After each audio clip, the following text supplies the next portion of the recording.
තෝරා ගැනීම තුල තමයි මුළු ජීවිතේම සැනසෙනවද වෙනසෙනවද කියන එක තීරණය වෙන්නේ. මේ ලෝකේ ජීවත් වෙන හැම කෙනෙකුටම ආදරය කියන එක ඕනේ. කැමැත්තයි ආදරයයි පටල ගත්තාම මේ දෙක ලියා ගන්න බැරි වුණාම තමයි දැන් ඔහොම බණ අහන ගමන් හදවතට තට්ටුවක් දාලා බලන්න ඕනේ මං තුල ඇති වෙලා තියෙන්නේ මගේ සහකරුවා සහකාරිය තුල මගේ පෙම්වතා පෙම්වතිය තුල කැමැත්තක්ද ආදරයක්ද? කැමැත්තක් ඇති වුණාම වෙන් වෙන්න බැරි හේතුව මොකක්ද? අපි කැමැති කට්ටිය අපෙන් ඈත් වෙලා යනකොට ඒක දරා ගන්න බැරි වුණාම අපි ඕන තරම් දන්නවා දැන් අවුරුදු 3-4කට කලින් ඉඳන් මේ අහන්නත් අප්‍රසන්න සිද්ධිදල කියන බෙල්ල කපලා යනවනේ. එහෙනම් ජීවිතේ පුරුදු වෙන්න අර කැමැති වෙනවට වඩා ආදරය කරන්න පුරුදු වෙන්න. මේ බලන්නකො මේ සංසාර ගමනේ නිවන් දකින්නත් හරි වැදගත් ඔය ආදරය කියන එක. අග්ගසව් දෙනම අසංකේය වූ කල්ප ලක්ෂයක් පෙරම් පුරනවලු. කියන්නේ අග්ග ශ්‍රාවකයෙක් වෙන්න අසංකේය වූ කල්ප ලක්ෂයක් පෙරම් පුරන්න ඕනේ. බුදුරජාණන් වහන්සේ දේශනා කරනවා පින්වත් යශෝදරාවෙනි ඔබ කොච්චර කාලයක් මේ සංසාරේ මගේ පාද පරිචාරිකාව විදිහට ඉඳලා තියෙනවද? මුළු සංසාරෙම මගේ පාද පරිචාරිකාව නුඹ. ඒ මුළු සංසාරෙම බුදුරජාණන් වහන්සේ දෙපැත්තේ දෙපස හිටපු සේරම ළඟ ඉඳලා නැද්ද? මුළු සංසාරෙම ළඟ ඉඳලා තියෙන්නේ. මුළු සංසාරෙම හැවණැල්ල වාගේ ඉඳලා තියෙන්නේ. අවසාන රාත්‍රියේ අභිනිෂ්ක්‍රමණය කරනකොට බෝධිසත්වයෝ කියනව නේද චන්න ඇමතිට මේ කියනවා මේ කන්තක සූදානම් කරන්න. නිරංජනාවෙන් එතර වුණාට පස්සේ චන්නයි බෝධිසත්වයෝ ඉපිටේ තියාගත්ත කන්තක ආභරණ ගලවනකොට කන්තක ක්ලාන්ත වෙනවා. කන්තක දෙවෙනි වතාවට ඔලුව උස්සලා බලනකොට බෝධිසත්වයෝ කෙස් වැටිය කපලා දරා ගන්න බෑ මේ තිරිසං සතාගේ පපුව පැලිලා මැරෙනවා. මුළු සංසාරෙම ස්වාමියා කොට තකාගෙන පතාගෙන ආපු ගමන.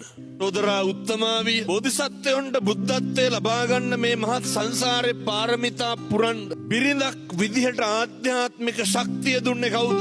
දරුවෝ දන් දෙනකොටත් ඉවසලා දරාගත්තේ කවුද? නිකමට අම්මගෙන් අහන්නකො අම්මේ තාත්තා පතනවද කියලා මුළු සංසාරෙම හම්බයන් කියලා. අත්තගෙන් අහන්නකො තාත්තේ අම්මව ප්‍රාර්ථනා කරනවද නිවන් දකින්නකම්ම කියලා. අම්මා කී ගමනක් කියලා දෙනවා මේ ඔයාලා හින්දා හිටියේ කියලා. අර පෙම්වතුන් පෙම්වතියන් විදිහට ගෙවන ආලසීමාව තුල ඒ ආදරය තුල තිබ්බේ අනේකගේ සුවය එකගේ කැමැත්ත. ආදරය තුල කවදාවත් තරහක් තියෙන්න බෑ. ආදරය තුල කවදාවත් වෛරයක් තියෙන්න බෑ. ඇත්තෝ කියනවා නේද ඔය ආදරය කරනකොට බැනගන්න එක සාමාන්‍ය දෙයක් කියලා. ඒක ඔය කැමැත්තෙන් ඉන්න කට්ටියට. බෝධිසත්වෝ රාහුල කුමාරයා ඉපදෙච්ච දවසේ අවසාන රාත්‍රියේ යශෝදරාවයි රාහුල කුමාරයාටයි සමුතියලා අභිනිෂ්ක්‍රමණය කරනවා. අභිනිෂ්ක්‍රමණය කරපු ගමන් යශෝදරා උත්තමාවිය මොකද කරන්නේ? ඒ ආදරේ තිබ්බ කොච්චර බැඳීමක්ද කියනවා නම් යශෝදරාවිය දැනගන්නවා තමන්ගේ ස්වාමියා බෝධිසත්වයෝ හිස මුඩු කරලා. යශෝදරා මොකද කරේ? හිස මුඩු කරා. දැනගත්ත තමන්ගේ මුළු සංසාරෙම ස්වාමියා බෝධිසත්වයෝ ඔසට එක වේලයි වළඳන්නේ. යශෝදරා මොකද කරේ? වේලක් විතරක් වළඳුවා. දැනගත්තා කසීසලු නෙමේ දරන්න. කසීසලු අයින් කරා. අර යශෝදරාවතේ කියනෝ නේද? ගව්වෙන් ගව්ව දිවමාලිග ඉදි වේවා. ප්‍රාර්ථනා කරනවා මගේ ස්වාමියා ගියේ විමුක්තිය හොයාගෙන සත්‍ය සොයාගෙන පතනවා ගව්වෙන් ගව්ව දිවමාලිග ඉදි වෙන්නලු. කවුරු වෙනුවෙන්ද? ස්වාමියා වෙනුවෙන්. ඇත්තද ආදරේද? ඇලේ තියෙන කොයි දේවත් රස වෙන්නලු. වෛර කරේ නැහැ. අරුව දාලා ගියා කියලා නින්දා කරාද? ප්‍රාර්ථනා කරනවා අවු රැස්වක්වත් එන්න එපාලු. පුළුවන් නම් ආදරය කරන්න පුරුදු වෙන්න එහෙම. කාට හරි කියන්න පුළුවන් චරාදරයක් තිබ්බ යශෝදරා උත්තමාවියට බෝධිසත්ව අසාධාරණයක් කරා. බුද්ධත්වයේ ලබාගෙන කිමුල්වත් නුවරට වැඩියට පස්සේ හම්පාසල් යනකොට මං හිතන්නේ අහලා ඇති. ඒවත් දැන් අරගෙන ජීවත් වෙන්න.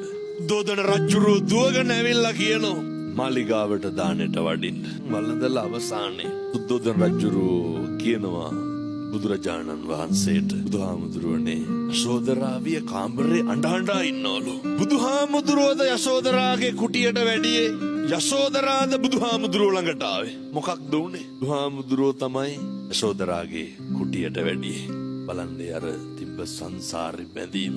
සෝදරා හඬනවා කියලා කිව්වා. සෝදරාට ආධ්‍යාත්මික විමුක්තිය දෙන්න ඕනේ. බුදුරජාණන් වහන්සේ උළුවස්සෙන් ඇතුල් වෙනකොටම මොන දුකක් තියෙන්නද යශෝදරාට. මුළු සංසාරෙම එකට හිටපු මේ අවසාන ආත්මය ආය හම්බෙන්නේ නැහැ. ඉස්සරහට පැනලා වෙනතුනේ කියනවා මස් ගොබ මිරික ඇඬවලු. කන් නෙමෙයි. සමහර විට අත්දැකීම ඇත්තන්ට ඇති. දුක වැඩි වුණාම මොකද කරන්නේ? ආදරණීයන් ළඟ ඉන්නකොට යශෝදරා උත්තමාවේ මස් ගොබ කහුල් දෙක තදින් අල්ලගෙන ඇඬවලු. කවදාවත් වෛරයක් තිබ්බද? කවදාවත් දුකක් කනගාටුවක් ඇති වුණාට තරහක් හිතුණද? ඒ වුණාට කැමැත්තට වඩා එහා ගියපු මහා හරි වටිනා දෙයක් ආදරය කියලා කියන්නේ. මම ඉගෙන ගන්න කාලේ විශ්වවිද්‍යාලේ ඉන්න කාලේ වුණ තරම් දැකලා තියෙන මොකක් හරි පොදු ටීම් වර්ක් එකක් එහෙම කරනකොට සමහර ගෑනු ළමයි එන්නේ නැහැ. අපි අහලා බලනවා ඇයි ආවෙ නැති දරකට අපරාධ ලකුණු හම්බෙනවනේ. ඔයලා බලනකොට යාළු වෙලා ඉන්න කොල්ලා එන්න දීලා නැහැ. මොකක් හරි නාට්‍යයක් බලන්න යනකොට වලේ එන්නේ නැහැ කියලා අහනකොට යාළු වෙලා ඉන්න කොල්ලා යන්න දීලා නැහැ. කොල්ලොන්ටත් තියෙනවා මේ ඇවිල්ලා පොදු වැඩ කටයුත්තක් කරනකොට මේ යන්න ඕනේ කියලා යනවා. ඇයි කියලා අහනකොට යාළු වෙලා ඉන්න පෙම්වතිය කියලා තියෙන්නේ රෑ 10ට කලින් අනිවාර්යෙන් හොස්ටල් ඉන්න ඕන කියලාලු. මේ වගේ අවසානයේ කොහෙන්ද කෙලවර වෙන්නේ? ඒ බොහෝ දේවල් වලට සමහර විට මහවැලියෙන් වන්දි ගෙවනවා. සමහරක් දේවල් හරි හිතා ගන්න බැරි අමානුෂීය විදිහට වෙන් වෙලා යන්න ඇති. ඒ හැම කෙනෙක්ම තිබිලා තියෙන කැමැත්තක් විතරයි. ආදරේ විතරක් ඉතුරු කරගන්න. පහුගිය දවස්වල ඔය තරුණේ දුක නැ කැමැත්තයි ආදරේ වෙන් කරලා තියාගත්තා. විදේශ රටකට ගියා. ඒ ගිහිල්ලා අවුරුදු කීපයක් මහන්සි වෙලා තමන්ගේ පෙම්වතිය ගෙන්න ගන්න ඕන හින්දා පෙම්වතිය ගෙන්න ගන්න ඕන නිසා ටිකට් එක දාලා වීසා කටයුතු කරලා මට ෆොටෝ වගේක් එවලා තියෙනවා. ඒ පෙම්වතිය කැමති ඇඳුම් සපත්තු කාමරේ ඒ විදිහ සේරම ලෑස්ති කරලා ටිකට් එකක් දාලා ඊට පස්සේ කොහොමරි වෙන කාත් එක්ක හරි සම්බන්ධයක් පවත්වලා ඒක අර තරුණයාට ආරංචි වෙලා තරුණයා මට කියනවා හාමුදුරුවනේ මේ ටිකට් එක දාලා තිබ්බේ ඒ වෙන ප්‍රේම සම්බන්ධතාවයක් නඩත්තු කරපු අර තරුණයාම යම් කිසි ඡායාරූප වගේක් එවලා අර කොල්ලමෙන් අහනවා මං කොහොමද මේක දරාගන්නේ පැහැදිලි කරලා දුන්නා. ඒ තරුණිය තුල ඔයාට තිබිලා තියෙන්නේ කැමැත්තක් විතරයි. ආදරයක් තිබිලා නැහැ. ඒ තරුණිය තුල තිබිලා තියෙන ඔයාට ආශාවක් විතරයි. ඔව්. පස්සේ කොල්ලා කිව්වා හාමුදුරුවනේ වැඩිපුරම මට ලං වෙන්න පටන් ගත්තේ මම මේ රට ආවට පස්සේ කිව්වා. දැන් ඉඳන් වෙන් කරන්න කැමැත්තයි ආදරයයි. මිනිස්සෙකුට කැමති වෙන්න වෙනස් වෙනවා කියන එක දැනගන්න. මොකද මේ ලෝකේ හැම එකක්ම වෙනස් වෙනවා. අම්මා තාත්තා වෙනස් වෙන්නේ නැද්ද? ඔයත්තන්ට සමහර විට ආදරේ බොහෝ දෙනෙකුට නෙමෙයි බහුතරයකට. ආදරේ නැහැ කියන කිස්සරලම දැනෙන්න ඇත්තේ අම්මගෙන් තාත්තගෙන්. ආදරේ නැති එකේ අඩුව ඉස්සරලම දැවුනේ කාගෙන්? අම්මගෙන් තාත්තගෙන්. වෙනස්කම වෙනස් වීම කියන එක తాවකාලිකව හරි දැවුනේ කාගෙන්? අම්මගෙන් තාත්තගෙන්. ඊට පස්සේ අපිට දැනෙන්න පටන් ගන්නවා අපේ සහෝදරයන්ගෙන් අපේ සහෝදරියන්ගෙන්. ඊට පස්සේ අපිට දැනෙන්න පටන් ගන්නවා වෙනස් වීම කියන එක අපේ යාළුවෝ වෙනස් වුනේ නැද්ද? ඕන තරම් වෙනස් වෙනවා. පෙම්වතා වෙනස් වුනේ නැද්ද? පෙම්වතිය වෙනස් වුනේ නැද්ද? මේ ලෝකේ හැම එකක්ම වෙනස් වෙනවා කියන එක දැනගෙන ජීවත් වෙන්න. මොක වෙනස් වුණත් ගැටලුවක් නෑ. අර ආදරය කියන එක විතරක් තියෙනවා නම් කැමැත්ත විතරක් තිබ්බා මේ වෙනස් වීම දරා ගන්න අපිට හරි අමාරුයි. ඒක කෙලවර වෙන්නේ සමහර විට සියදිවි නසා ගැනීමකින් ඒ වගේ දේවල්. ඒක කෙලවර වෙන්නේ සමහර විට අනෙකගේ ජීවිතේ නැති කරලා. සමාජ මාධ්‍ය දකින්නකොට ප්‍රවෘත්ති බලනකොට ඕන තරම් තියෙනවා අනෙක රවට්ටන එක. පුරුදු වෙන්න කවදාවත් ආදරේ නාමයෙන්වත් ආදරේ තුලින්වත් ජීවිතේ කිසි කෙනෙකුට බොරුවක් කරන්න පුරුදු වෙන්න එපා. බොරුවක් කරනකොට මොකක්ද වෙන්නේ? අනෙක රැවටන එක නෙවෙයි. ඇත්ත දන්නවද අනෙක රවට්ටපුවාම අපිට කොහොමද මේවා ගෙවන්න වෙන්නේ කියලා? අපි රැවටෙනවා. මේ සංසාරේ කවදා හරි අපි රැවටෙනවා. සත්තු දඩයන් කරන බොහෝ දෙනා අර මාළුවෙක් අල්ලන්න උනත් දානවනේ. හැමත මොනවාද දාන්නේ මාළුව රවට්ටන්න? කක් හරි එක්කෝ සතා කන කෑම නැත්තම් ඒ කෑමක් විදිහට තියෙන ප්ලාස්ටික් කෑල්ල. අර කෑමට රැවටිලා ගිහිල්ලා කෑම අල්ලගන්නවා. ඒක කටින්මයි සිද්ධ වෙන්නේ. ඒක ජීවිතේ විනාශ වෙන්න පුළුවන්. කිසි කෙනෙක් කවදාවත් මං කියන්නේ මේ පෙම්වතුන් පෙම්වතියන් පමණක් නෙමෙයි. ජීවිතේ කවදාවත් කිසි කෙනෙක් ලැජ්ජාවට පත් කරන්න එපා. හැම වෙලේම බලන්න ඕන මේ දේ මට වුණා නම් කියන තැන. මේ වේදනාව මේ දුක මට විඳින්න වුණා නම් කියන එක. ජීවිතේ පුරුදු වෙන්න. නිරන්තරයෙන් අනෙකගේ ගෞරවය කියන එක ආරක්ෂා කරන්න. ඔයත්තන්ට ඕක කරගන්නම බැරි වෙන හේතුව තමයි ඔන්න බණහන ගමන් හදවතට තට්ටුවක් දාලා කල්පනා කරලා බලන්න කොච්චර බොරු කියලා දෙනවද? අපි කොච්චර රවට්ටලා තියනවද? ඒක රවට්ටන එක බොරු කියන එක සමහරෙකුට හපංකමක් විදිහට තේරෙන්න පුළුවන්. පැත්තොන්ගේ විදිහටම කියනවා නම් අර පොරක් වගේ මානසිකත්වයකින් ඒක හරි හපංකමක් විදිහට පේන්න පුළුවන්. ඒක හරි ලොකු දෙයක් විදිහට පේන්න පුළුවන්. මේ සංසාරේ අපි සිද්ධ කරන මහා බරපතල අකුසල් ආදරය කරන කාලෙම පුරුදු වෙන්න ඕන එකක් තමයි අපිට නොලැබෙන දේවල් අපිට හම්බෙන්නේ නැති අවස්ථා අනෙකට ලැබෙනකොට අනෙක භුක්ති විඳිනකොට කිසි කෙනෙකුට ඊර්ෂ්‍යා කරන්න එපා. අපි දන්නවා අපේ තරුණයෝ අතර පුදුම විදිහට මේ එලං කියනවා. දැන් මතක් වෙනද අපි අහවල් යාළුවා වයි කියලා. පුදුම විදිහට විවේචන කරනවා ගතු කියනවා. ජීවිතේ කවදාවත් යෞවනය තුල ඒ වගේ බාල වැඩ පුරුදු වෙන්න එපා. යෞවනය තුල හරික් ගස්ස ගන්න ඕන එකක් තමයි ඔය ආදරය කරන කාලෙම ඇති වෙන ගැටලුවන් ඔය ගිනි කන වැටෙන එක. මොකක්ද ඒ ගිනි කන වැටෙනවා කියන්නේ? වෙන කිසිම දෙයක් පේන්නේ නැහැ, පේන්නේ දේ විතරයි. එහෙනම් ඔය ආදරය කරන කාලය තුල හරි පරිස්සම් වෙන්න ඕන. අර අනෙකගේ ආත්ම ගෞරවය සහ අනෙකගේ පැවැත්ම ගැන හිතන්න පුළුවන් වෙන්නේ පිරිමියාට හොඳ පෞරුෂයක් තියෙන්න ඕන. ඔය මම මේ තරුණයන්ට කියන්නේ අපේ කොල්ලොන්ට අර හයිබ්‍රිඩ් විදිහට ජීවත් වෙන්න එපා. ඒ කියන්නේ අර දෙමුහුම් විදිහට ඉන්න එපා. හොඳ පිරිමියෙක් විදිහට ඉන්න. ඒ පිරිමියා තුල හොඳ අභිමානයක්, හොඳ පෞරුෂයක් තියෙන්න ඕන. පිරිමියෙක් වෙන්න හොඳ ක්වොලිටි එකක් මේන්ටේන් කරන්න. ඒ පෞරුෂය තුල තියෙන්න ඕනේ හොඳ ඉවසීම කියන එක. මේක මේ තරුණයන්ටත් හොඳ අවස්ථාවක් පෙම්වතා සිලෙක්ට් කරගන්න හොඳේ. හැම වෙලේම කුණුහරුප කියනවා නම් මොකද කරන්න ඕන? පෞරුෂයක් නැති මිනිස්සෙ අයින් කරලා දාන්න. හැම වෙලේම කුලප්පු වෙනවනම් ක්වොලිටි එකක් නැති කොල්ලේ. ඉවසීමක් නැති. අර අපේ අම්මා තාත්තා විඳින දුක තමයි අපිට කවදා හරි විඳින්න වෙන්නේ. එහෙම නෙමෙයි. මේවා සමහර පෙම්වතුන් සහ පෙම්වතියන් අර්ථකථනය කරනවා, සමාලෝචනය කරනවා. ඒකලු ආදරේ. පරිස්සම් කරනවා. උනේ එහෙමනේ කියන්නේ.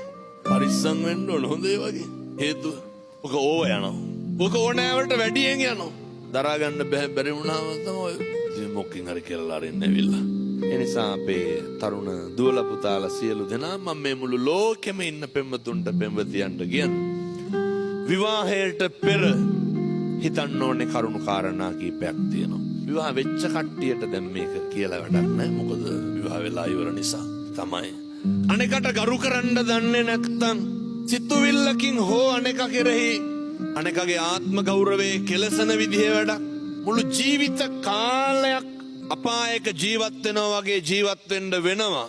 අපිට ආදරයයි කැමැත්තයි තේරුම් ගන්න බැරි වුණා. ඉන්න බලන්න හොඳට ගරු කරනවද කියන එක. ඊට පස්සේ දෙක සැකය. ඔයත්තන්ට කවදා හරි සැකයක් ඇති වුණා නම් ඇති උනේ අපේ පෙම්වතා පෙම්වතිය තුල නෙමෙයිද? සැකය කියන එක ඇති වෙන්නෙම අපි කෙරෙහිද අනුන් කෙරෙහිද? යෞවනයේ ඉඳන් තරුණ කාලේ ඉඳන් පුරුදු වෙන්න අනුන්ව නම් සැක කරන්න එපා. පැහැදිලිද මං කියන්නේ? සැබෑ ආදරවන්තයෝ දෙන්නෙක් ඉන්නවා අපේ ගෙදර. ඒ ආදරේ කොච්චරද කියනවා නම් බලාපොරොත්තු රහිතව. ඒ ලෝකේ ආදරය කරේ කවුද? ආදරේ කොච්චරනම් උත්තරීතරද පිරිසිදුද කියනවා නම් ඒ ආදරේ නාමයෙන් ඒ සෙනෙහසේ නාමයෙන් තමයි අම්මගේ ලේ කිරි උනේ. ඒ ජීවිතේ විවාහය කියන එක තුල තියෙන්න ඕනේ හොඳ. අපි මොන විදිහට බණ කිව්වා සමහර කර්මකාරෝ හේතු වෙනවා පින්නතුනේ ඇවිල්ලා. සංසාරගත වෛරක්කාරයෝ, සංසාරගත තරහකාරයෝ වෛර පිරිමහන්නේ කොහොමද? අපි ඕන තරම් දන්නවා පෙම්වතා විසින් පෙම්වතිය මරලා තියෙනවා, පෙම්වතිය විසින් පෙම්වතා මරලා තියෙනවා. අම්මා තාත්තා මරලා තියෙනවා, තාත්තා අම්මා මරලා තියෙනවා. දෙමව්පියෝ දරුවෝ මරලා තියෙනවා, දරුවෝ දෙමව්පියෝ මරලා තියෙනවා. සංසාරගත වෛරක්කාරයෝ සමහර විට අපි හිතන්නේවත් නැති විදියට අපේ පිටිපස්සෙන් එන්න පුළුවන්. මහා මංගල සූත්‍ර දේශනාව ඇතුලේ බුදුරජාණන් වහන්සේ දේශනා කරලා තියෙනවා. ගාරවෝච නිවාතෝච, නිහතමානීකම ගරු කිරීම, විනයෝච සුසික්කිතෝ. අනෙකගේ වේදනාව අඳුරන සහකාරයෙක් සහකාරියක් ඉන්න ඕන. අනෙකගේ කඳුල, අනෙකගේ බඩගින්න. දුක, වේදනාව, කඳුල, බඩගින්න. මේ කියන කාරණාවලදී ඕනෑම තත්වයක් තුලදී උණු වෙන පිරිමියෙක් වෙන්න බලන්න. උණු වෙන ගැහැණියෙක් වෙන්න බලන්න. සමහරට විවාහ වෙනකන් හොයාගන්න බෑ මේ මිනිස්සයා කොහොම කෙනෙක්ද කියලා. දිෂ්ඨානශීලී වෙන්න. මේ කසාදයක් පිරිය කරන හැම නෙමෙයි හොඳේ. තෝරා ගැනීම තුල තමයි මුළු ජීවිතේම සැනසෙනවද වෙනසෙනවද කියන එක තීරණය වෙන්නේ.